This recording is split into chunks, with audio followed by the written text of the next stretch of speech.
I'm Laura Trotter, and I'm the host of The Revenue Fix. So many patients will delay, suspend, or even die from delaying their medical care because of the fears of the financial aspect, the fear of going to the doctor or having surgery and then going bankrupt from having that problem. The effort is for clean, compliant, patient-first billing so we can protect patients.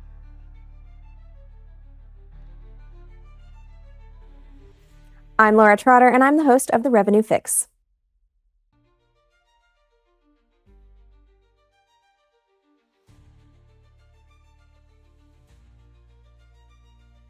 I'm going to say a denial frustrates me a little bit more.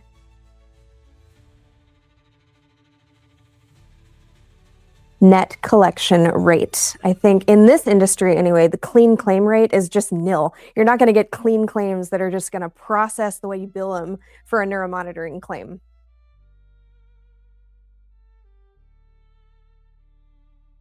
Revenue growth. Yeah.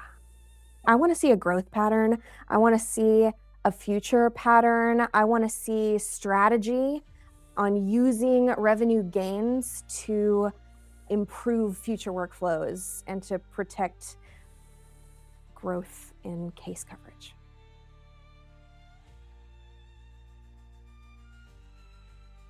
Inconsistent payers. With slow payers, that is not going to affect revenue. It's just going to affect cash flow. Whereas inconsistent payers, you're going to have different types of overhead with dealing with those inconsistencies. It's going to be expensive strategically, and it could affect your actual revenue.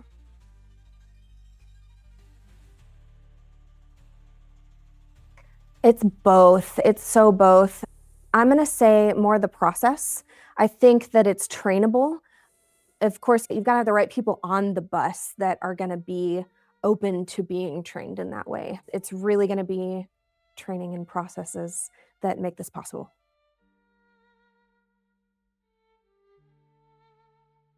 I started as a technical writer back in the day, just a few years ago. I got a job working in an IVF clinic, and it was just a job at the time. I started out dealing with patients, front desk functions. Then I became the administrator over the surgery center and the IVF and andrology labs associated with that organization. I was mainly the person in charge of the andrology lab. So I loved the out-of-network process with that. I loved the challenges. I loved the patients. I loved the complexities and sometimes even the awkwardness of working in that andrology setting. Then I got more into billing and denial management. I ended up leaving that organization and I wound up here at Axis Neuromonitoring in AR and appeals. And then I focused really on that denial management.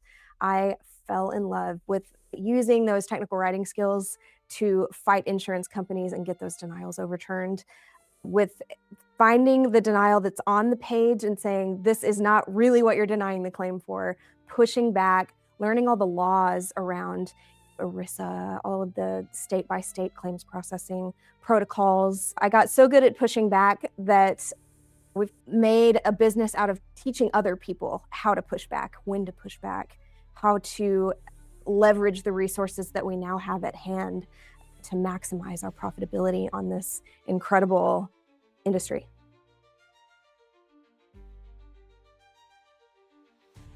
Revenue cycle management, that is the financial aspect of healthcare. So when a provider sees a patient, documents that episode of care, and signs off on their notes, they're expecting to make money from doing that. These practices have to stay open. Hospitals and private practices are closing all over the place because of the challenges that are inherent to their revenue cycle. The reason it's called a revenue cycle is because you're going to bill claims out and get correspondence back from insurance companies. A lot of times it's not as simple as that. It's going to be a cyclical thing. So you're going to have to communicate back and forth with those insurance companies to get those claims paid and paid correctly. You want to be in compliance and you want the insurance companies to be in compliance. There's a lot of layers of accountability for that. And the reason it's so important is not just to keep doctors practicing, but it's a very important part of patient care. I think the financial aspect of patient care is at least half of what's important in receiving medical care in the first place. So many patients will delay, suspend, or even die from delaying their medical care because of the fears of the financial aspect, the fear of going to the doctor or having surgery and then going bankrupt from having that problem. The effort is for clean, compliant, patient-first billing so that we can protect patients.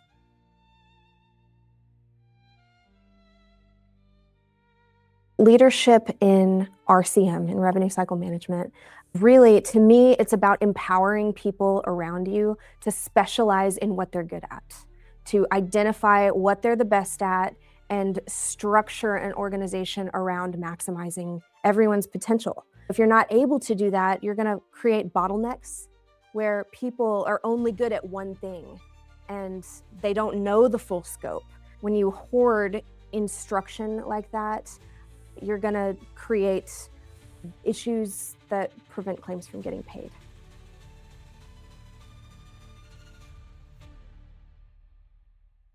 There's a lot of places to bleed revenue. And I'm not just talking about cash flow delays. I'm talking about you could be making this, but now you're only going to make this because you missed this step. So some of those steps are going to be in not understanding denials. In the neuromonitoring field, you get all kinds of denials for all kinds of crazy things because you're out of network, because you're sharing a code set with a clinical service. There's payers that don't necessarily recognize that's being used in an operative setting, so they're going to deny because of issues like that. You're going to miss revenue from getting tech claims paid. There's providers we work with that don't have their techs credentialed at all to bill insurance companies. So you're losing an entire segment, I'm going to say up to 60% of the revenue that you could have made from a single case by not having your techs up to snuff. And then there's arbitrating. Oh my gosh, we just passed the No Surprises Act in 2022. It's poorly understood by so many providers, and they are missing these opportunities to arbitrate underpaid claims because they're afraid of the overhead associated with that arbitrations process. By knowing that in and out, and by having workflows that are bespoke around supporting that process, that is how we maximize revenue.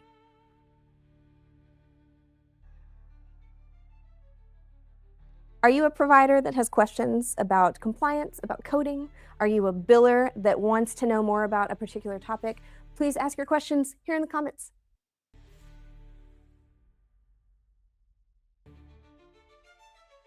Thank you for listening. I'm your host, Laura Trotter, with The Revenue Fix. See us on Facebook, Instagram, TikTok, and wherever you get your podcasts.